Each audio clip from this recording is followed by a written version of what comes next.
Kinundinan ng ilang Davaoenyo ang pagkakaaresto kay dating Pangulong Rodrigo Duterte. Nagsindi sila ng kandila sa harap ng bantayog ni Jose Rizal doon.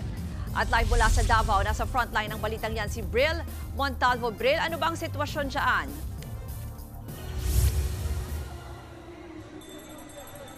Ruth, nagtipon-tipon nga ang ilang Davaoenyo at mga taga-suporta ni dating Pangulong Rodrigo Duterte para kundinahin ang pag-aresto sa kanya kaninang umaga.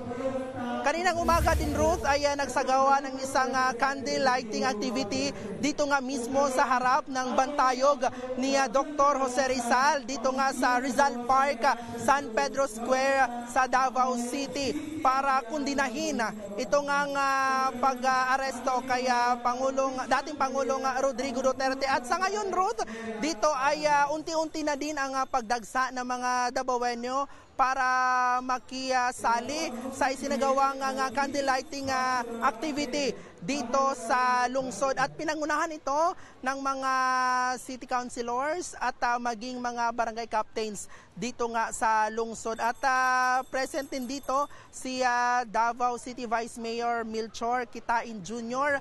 at ilang mga empleyado ng Davao City Hall. At ngayong hapon, Ruth, ay inaasahan natin na dadalo dito si Davao City Mayor Baste Duterte at maging si Davao City 1st District Congressman Paulo Duterte. Sa ngayon, Ruth, ang panawagan ng mga Davaoenyo dito sa isinagawang aktibidad ay resign na BBM. At may mga plaka ding dala itong ang mga taga-suporta ni dating Pangulong Rodrigo Duterte dito sa aktibidad.